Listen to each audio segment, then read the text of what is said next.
what's up mga paps? And kumusta kayong lahat? Welcome ulit sa aking YouTube channel. Matagal din akong hindi nakapag-upload ng video, mga mahigit 2 buwan din. Wala lang, tinamad lang kasi ako.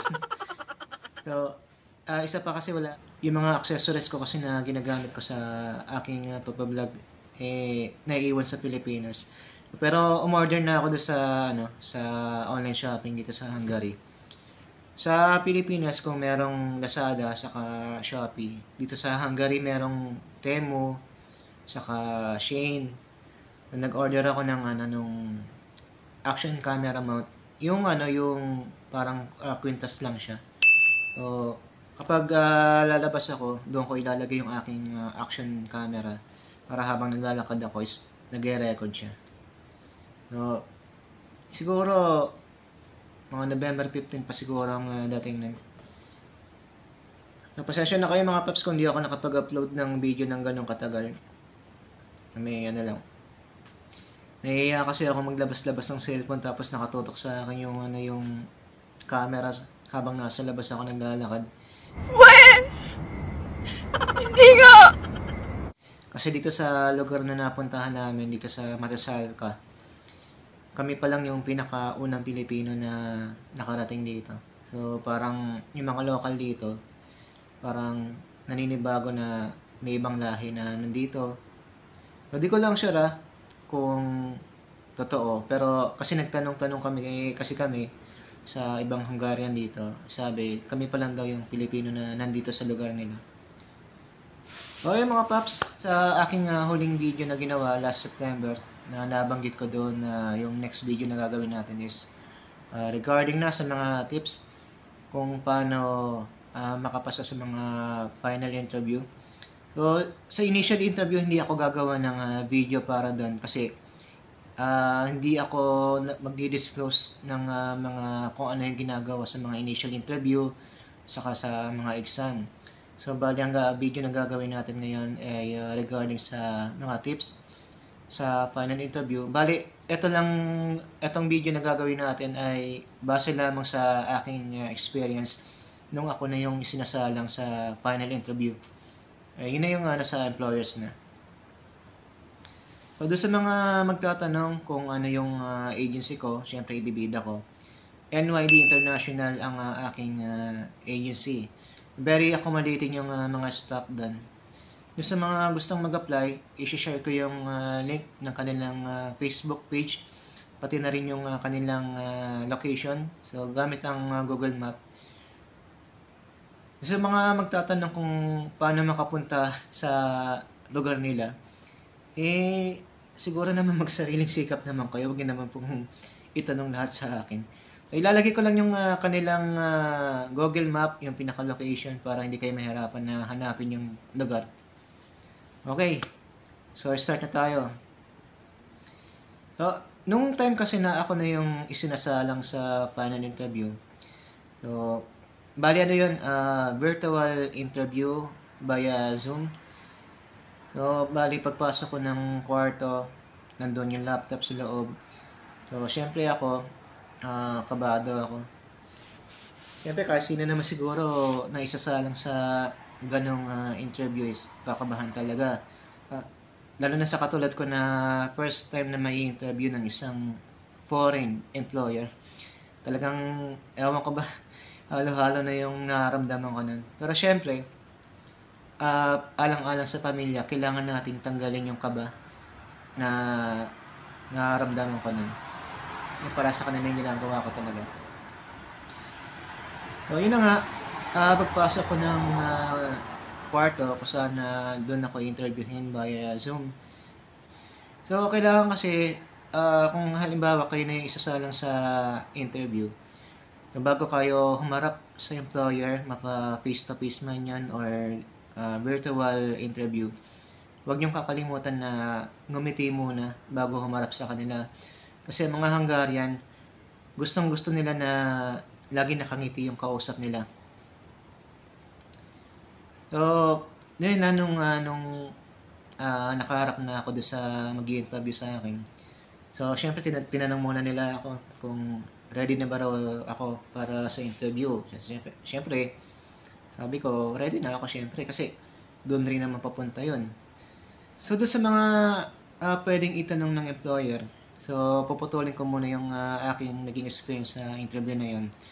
So, papasok ko muna yung mga posibleng itanong sa inyo ng employer kapag kayo na isasalang. Now, unang-unang itatanong kasi sa inyo kung sakaling kayo na yung i-interviewin. Una yan, siyempre. Tell me about yourself. So, yun na. Now, tell me about yourself. Mostly ang involved dito is regarding sa mga backgrounds ninyo. Maaaring personal, kung ano yung characteristic nyo, ugali nyo. Everything na tungkol sa inyo, sa ugali nyo, is involved dito. So, dito kinakailangan na ibenta nyo sarili ninyo. So, lahat ng magaganda na pwede nyo sabihin sa employer, sabihin nyo na lahat. Una kasi ang sinabi ko, syempre, personal background ko. Sinabi ko na ganito, kung ano yung edad ko, na kung ilan yung anak ko. And kung sino yung mga kasama ko sa bahay, sinama ko na rin. So, para lang medyo humaba yung, yung sasabihin ko. So, sinabi ko rin sa employer ko, syempre, yung aking ugali. Kung anong ugali meron ako. And then, lahat ng positive na naisip ko ng time na yun, sinabi ko sa employer ko. Kasi kailangan ko ibenta talaga yung sarili ko sa employer ko. Para, syempre, magkaroon ako ng chance na ma-hire ako. Yun na. Pangalawa, ang susunod na pwedeng itanong sa inyo ng employer. Siyempre, what are your skills and capabilities na pwedeng i-contribute sa company? So, dito papasok na siyempre yung kung ano yung mga kaya nyong gawin, skills nyo, na pwedeng makatulong sa kumpanya. Siyempre ako, ang sinabi ko sa employer nun, siyempre, doon sa last work ko kasi is na nagkaroon din ako ng experience sa pagiging supervisor. So doon natutunan ko yung kung paano mag-handle ng tao, kung paano gumawa ng schedule, kung paano mag-manage ng stress. So lahat ng naging experience ko sa pagiging trainee sa pagka-supervisor, sinabi ko na lahat. So bukod doon, syempre, sinabi ko na rin sa kanila na dati akong nagtrabaho sa isang factory. So, actually hindi lang isa yan. Bali, dalawang kumpanya ng factory yung napasukan ko dati. Kasi kapag halimbawa nagkaroon ka ng experience sa isang factory, so parang napakalaking epekto nun. Kasi dito sa Hungary, mostly naman talaga ang ina-applyan natin is factory talaga. So, kapag may experience tayo sa isang factory, parang advantage na yun sa atin. So, sinabi ko doon sa employer ko na as a factory worker, syempre, alam ko yung hirap ng trabaho sa isang factory. And hindi na tayo magiging bago kung ano man yung ginagawa o kung ano man yung magiging trabaho doon. Yung sinabi ko yun, syempre. So, number 3. Ito, kailangan nyo paghandaan to mga paps. Kasi pwedeng itanong sa inyo to. So, itatanong sa inyo kung bakit gusto ninyo or why do you want to work in Hungary. Posibleng itanong din sa inyo. Di malayo yun. Siyempre ako, naging tapat lang ako siyempre. Honest lang ako. So, sinabi ko, siyempre, Hungary is part of Europe. Kahit sinong Pilipino nangangarap na makapagtrabaho sa Europe. Siyempre. Pero syempre, hindi ako natapos doon. So, sinabi ko sa employer ko, syempre, ang Hungary kasi, sa mga naririnig ko, napaka-caring nila sa mga workers nila. Kasi dito, free accommodation, may food allowance, free wifi, free water, free electricity, tapos, free shuttle pa papunta sa trabaho mo sa pag-uwi. So, almost everything ibigay na ng employer dito. Yun yung sinabi ko. pinapangalagaan nila yung mga empleyado nila. So, ganun dito mga paps sa Hungary. Talagang very caring sila sa mga empleyado nila. Siya nga pala mga paps, posibleng ipasok din sa inyo yung tanong na what do you know about Hungary? Na pwedeng itanong din yon. So, kailangan mag-research na kayo tungkol sa Hungary. So, pwede nyo sabihin about culture, history. So, halimbawa, sa isang city, may nalaman kayong ganito, ganyan. So, mag-research kayo. Panghanda lang ba? Kasi pwedeng itanong din nyo sa inyo, halimbawa kayo na sinasalang. Bali pang apat na yung mga paps, no? Yung what do you know about Hungary? So, papasok na tayo sa sunod na question na pwedeng itanong. So, ito na yung last na itinanong sa akin ng aking employer nung ako na ini-interview. So, ang tanong lang naman niya, do you have any question? Yun na yung pinaka last na tanong sa akin. So, syempre, ako, ang naisip ko kasing tanong ng time na yun is about migration. Kung paano maging permanent resident dito.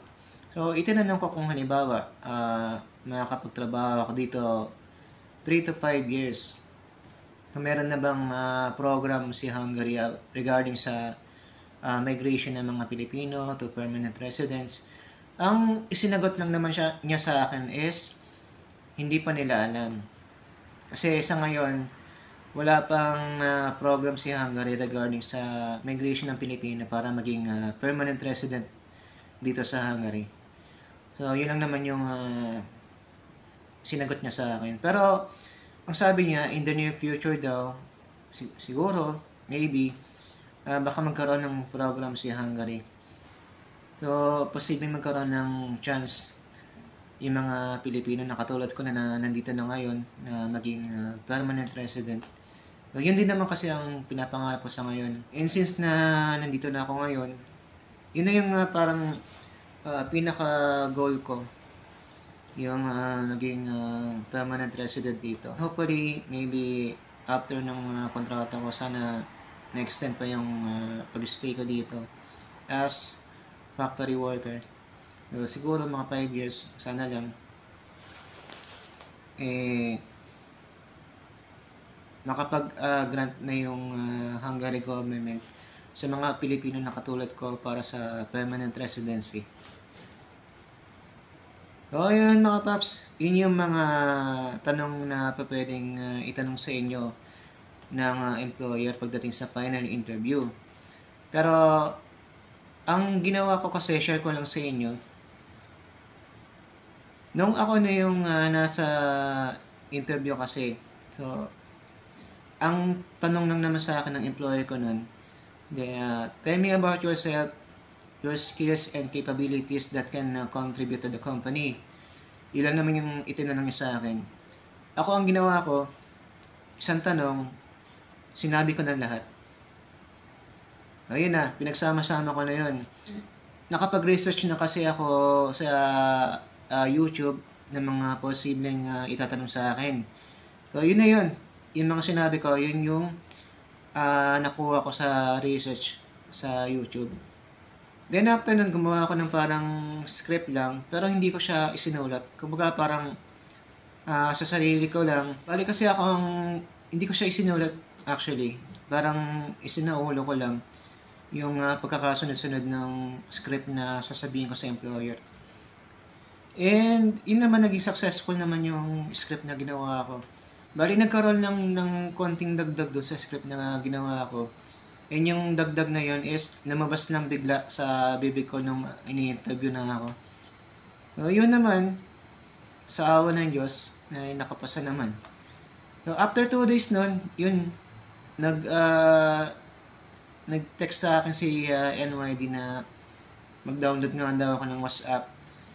And yun na, pinadalhan na nila ako ng message na yun na nga, nakapasa na ako sa interview and isa na ako sa mga na-select para maging empleyado rito.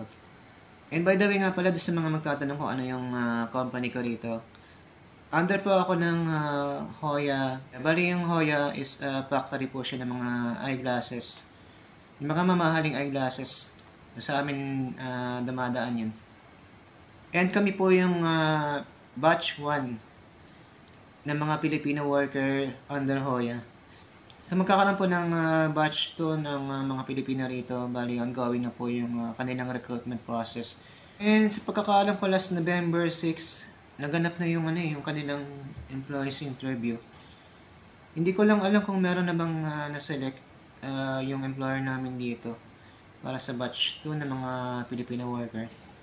So, yun lang mga paps. Sana nakatulong itong video na ginawa ko para sa mga aspirant, applicant na gustong mag-apply at makapagtrabaho dito. Hindi ko lahat yung yung mga tips kasi hindi ako pwede mag-disclose ng mga ginagawa do sa agency ko, yung sa NYD.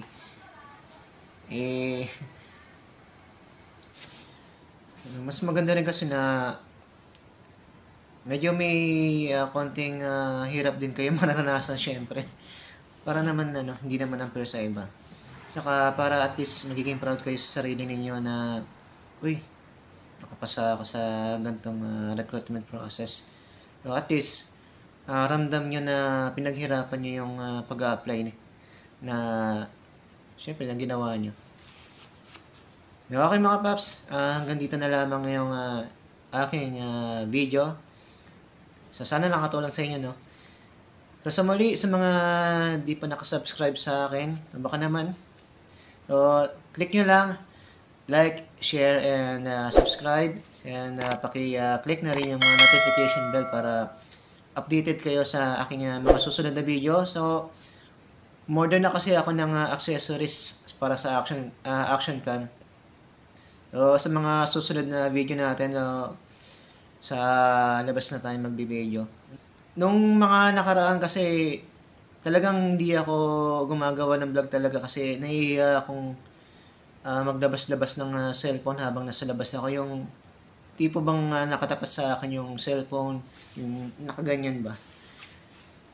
Nahiya ako. Pero umorder na ako ng yung accessories para sa action cam. So, tuloy na yung pagbablog natin kapag dumating yun.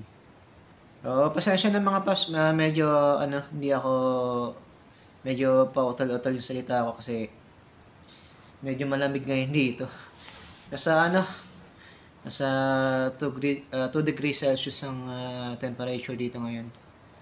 Okay mga paps, until next video na mga paps, no? So, ingat kayo lagi, and God bless sa inyo lahat. Have a nice day. Bye-bye.